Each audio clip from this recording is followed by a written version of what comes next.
So yes, we are going to discuss the newly developed ITIL Maturity Model. And I will start with just highlighting that actually it is a maturity and capability model, or if you like, capability and maturity model. And I will explain what we mean by this in our literally next slide, because I'm going to skip this one, which Luis has already presented brilliantly. So we are creating a model, and this is supposed to be a tool for organizations to assess where they are in terms of their service management capability and maturity. And the primary purpose of the model is to inform the improvement activities. So we imply that this is first and foremost of all, it's an improvement tool. So we assess the current state, we highlight certain areas for improvement, and it helps to plan and inform the further improvement of of the organization's service management practices and components of the service value system. And then we can trace the progress and understand also where we are compared to not only our own past, but as soon as we have enough data from different organizations, we will also be providing this data for benchmarking purposes. So organizations will be able to compare themselves with other organizations where it's a like-to-like comparison. And only the last bullet in this list is the formal certification. So yes, we plan to provide some formal confirmation of what we'll have found will be what will be found during this assessment. If assessment qualify for certification, then they can be certified, and there will be some shining glossy piece of paper to put on people's walls if they need to. But this is definitely not the primary purpose. Now, the first line on this slide actually brings some important information to our attention. So we are going to assess service management capabilities and maturity of the organization's service value system. What does this mean at the more detailed level, and how we approach this assessment with this model? The capability criteria, they are defined for every management practice. So we have 34 practices in ITIL, and we define capability as the ability of this practice to fit its purpose, to meet its purpose, and to deliver results expected according to its purpose. So when it comes to the capability assessment, we do not assess the formality or level of, let's say, management and organization of these practices. We do not ask for particular documents. We do not ask for particular organizational solutions. We do not ask for particular management controls. We are looking at the actual subject matter capability of the practice, how well it is designed in order to fulfill its purpose. And we assume that the higher the capability level, the more likely the achievement of the purpose of the practice. The criteria that we defined for the practices, they are mapped to practice success factors, and I will explain more on this in a couple of slides, but they are also mapped to the 4 dimensions of service management. You know that when we introduced practices in ITIL 4 back in 2019, one of the important changes compared to old good processes of the previous versions was that we are not focusing on processes only. We emphasize, highlight that a practice is more than just workflows, and even like workflows and roles and responsibilities. It also includes competences and organizational solutions, organization and people dimension. Practices also include information flows and automation tools, information and technology dimension. And they also include dependencies on suppliers and partners, because no practices and no organizations are self-sufficient these days. So partners and suppliers dimension. And in order to make sure that the practice is developed completely, holistically, and in a balanced way, we also map these assessment criteria to the 4 dimensions of service management. And by analyzing the results of assessment, an organization can, for example, conclude that we just assessed few practices and we realized that all these practices are lacking the organization and people components, or lacking attention to partners and suppliers components. Processes are fine and automation is usually fine, but what about their competencies? Do we understand them? What about the roles? What about the organizational solutions? What about our partners and suppliers? Are they able to support the practice according to our understanding of how the practice should work? And all this is addressed by mapping criteria to the 4 dimensions. This is about capability criteria, and we also have maturity criteria. And maturity criteria are described and defined for 5 components of the ITIL SVS, Service Value System. So these are guiding principles, governance, service value chain, practices, continual improvement. And there are some important comments, notes on this. I will have them in one of the slides, but I would like to state already now that we do not assess implementation of ITIL. We do not look for implementation of particular models, particular principles, particular steps of let's say, continual improvement model. We are looking for these 5 components, for how well they are developed, for how mature they are, and we believe that all 5 are necessary for successful governance and management of an organization, regardless of whether this organization has adopted ITIL 4 or has not. So this is not a model to assess implementation of ITIL 4. This is a model that uses ITIL 4 concepts to structure the assessment of capabilities and maturity of organization, regardless of which model is used and which source of good practice is used by this organization. Coming back to this capability versus maturity, as it's stated on the slide, capability is what the organization can do to manage services, how well the practices are developed. Maturity is how well the organization is governed and managed. And generally, we do recommend to assess both, and this will be the most comprehensive scope for the assessment. But there are other options for just maturity or just capability. I will address that in one of the following slides. But for now, let's bring our attention to capabilities for a little while. Technically, there are 6 levels for the capability assessment defined, but in fact 5, because level 0 basically describes lack of the capability or lack of the practice. The other 5 levels, from level 5 to level, sorry, from level 1 to level 5 are described on the slide. I'm not going to read it. And criteria are defined, detailed criteria are defined in the model for all levels starting from level 2. So when assessment is being conducted, we start with assessing whether the criteria of level 2 are fulfilled. If all criteria of level 2 are fulfilled, we progress to level 3. If all criteria of level 3 are fulfilled, we progress to level 4, and so on. If not all criteria of level 2 are fulfilled, then depending on how much of them are missing, it will be either level 1 or 0. So if we have half of the level 2 criteria fulfilled, we consider this to be level 1. If less than half are fulfilled, then it's level 0. It's a bit mechanistic because we just base on the number of criteria rather than on the content of particular criteria being achieved or not, but it works and it's simple enough, so it's simple and practical. How the criteria are defined?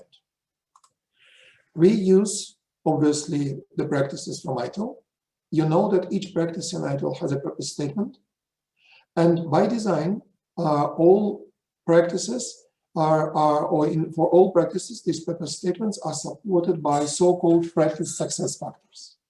And practice success factors are, let's say, functional elements of the practice that are required, that we consider necessary for fulfilling the purpose of the practice. If the practice success factors are not there, then we consider the practice purpose not being possible to fulfill. And based on this assumption, which is a ITIL design assumption, this is how ITIL was created. This is how ITIL practice guides are created. We define detailed criteria for every practice success factor. Then we map this criteria to the dimensions of service management. Each criteria is mapped to one dimension. And obviously they describe the practice at different levels according to the scale that we have seen on the previous slide. So from level 3 on, we have all dimensions addressed. The previous level, so level 2, may not have criteria addressing all 4 dimensions, because until the practice reaches level 2, some dimensions, such as integrated automation tool, for example, are not yet achieved. But from level 3, we expect full 4 dimensions being fulfilled and achieved and demonstrated by the practice. In total, depending on the number of PSFs, we have about 20 for rare practices, up to 25, 30 criteria per practice. Normally it's between 15 and 20, but some practices have, let's say, 4 PSFs, and therefore they have more criteria as well. Oops, wrong way. Now to the maturity, the service value system components maturity. There is a universal scale for this maturity, which is again quite familiar to those of you who have seen other maturity models.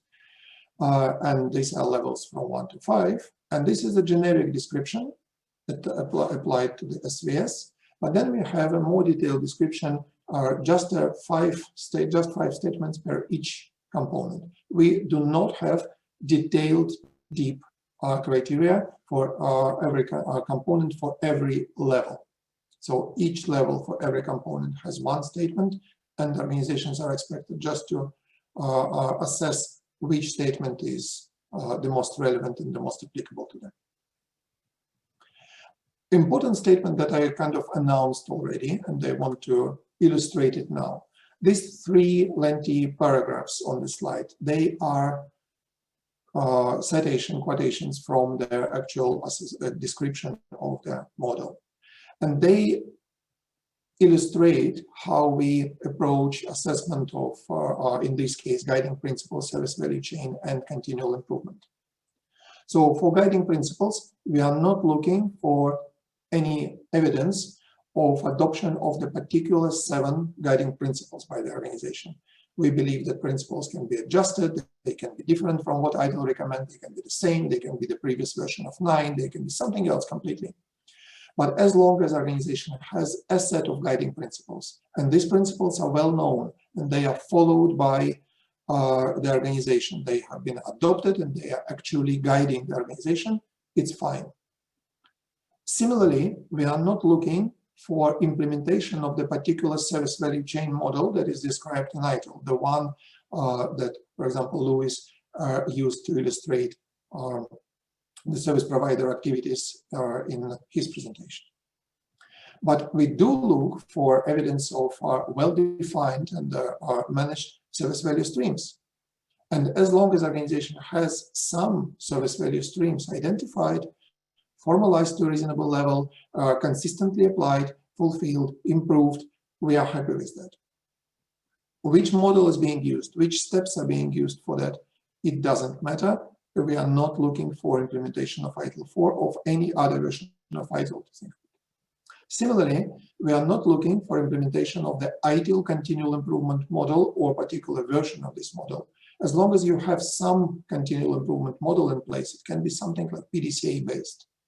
It can be any model that you like in your organization. As long as you apply continual improvement model and you have continual improvement in place, we don't care how it is structured as long as it works. So this is not an ITIL implementation model or maturity model. This is a service management and service governance and service practices or capabilities assessment model.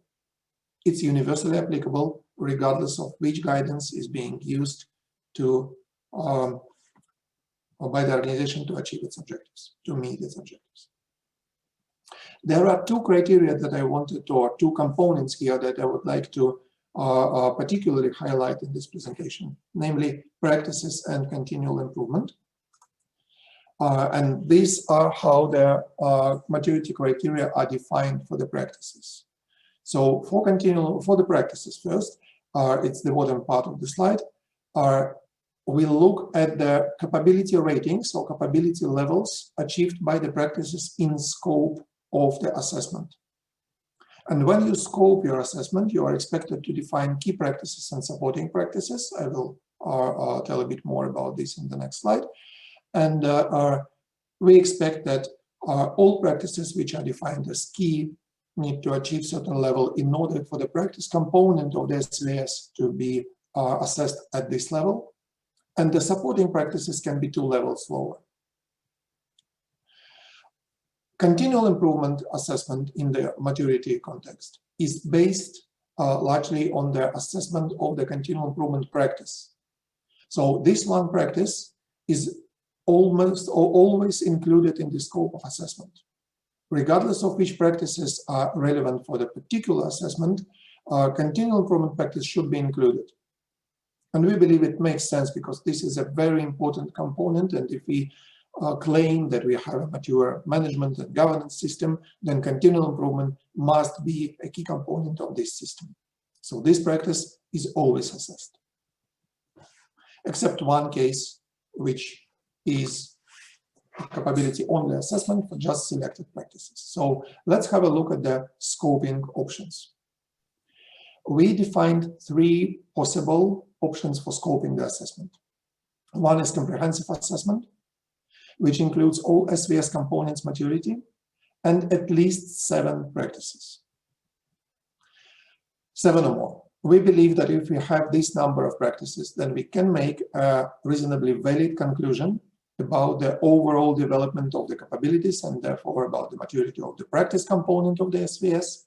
And that will be more valid than if we just assess 2 practices or 3 practices. Which 7, as long as continual improvement is included, or we don't care, the organization and the consultant define it together based on the purpose of the assessment. We provide a little optional guidance for scoping assessments based on an objective cascade, which is pretty similar to what you can find in COBIT goals cascade if you're familiar with COBIT. So we start with some high-level objectives that many organizations will find relevant for them, and then suggest a practice scoping for each objective. Another possible approach is to analyze your value streams, to identify practices involved in the value streams, and to identify key practices and supporting practices for the value streams, and that will be your scope, if the purpose of the assessment is to inform and guide improvement of particular value streams. So this is a comprehensive thing.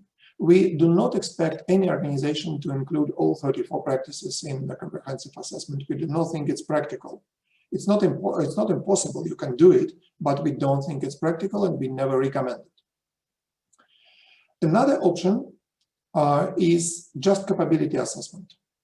Imagine you are a practice owner or a group of practice owners, and you are just focused on improving your practices. This is what you need, and you want to see how improvement has been going since your last assessment, and you generally are interested in developing these practices. Then you can just focus on capability assessment.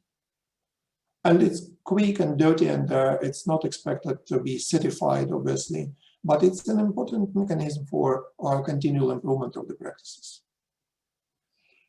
Similarly, you can skip most of the practices, so at least 1 should be included. But if we have less than 7 practices, as long as continual improvement is there, you can focus on just maturity assessment. It won't be about what we can do, it will be about how well we manage it. And only 1 practice, which is continual improvement, will inform this how we manage it part. And then you will get just maturity. And we are considering issuing some informational certificate or just maturity level certificate, but it should be, maybe it will be just called an assessment report. We are just thinking of this, but only if you have comprehensive assessment, it's eligible for a proper certification. If it's just capability level assessment or for every capability included in a more comprehensive assessment, we definitely provide a capability assessment report. And for each practice, and this is what we can use for, later for benchmarking for practice basis.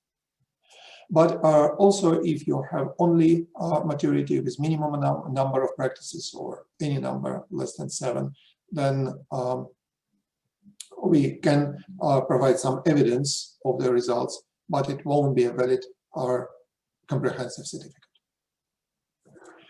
And final, probably slide before the Q&A part is about the current development status. So we are continuing testing the model right now. So we have collected a lot of feedback from our external reviewers. Maybe some of you participated in that review. We are finalizing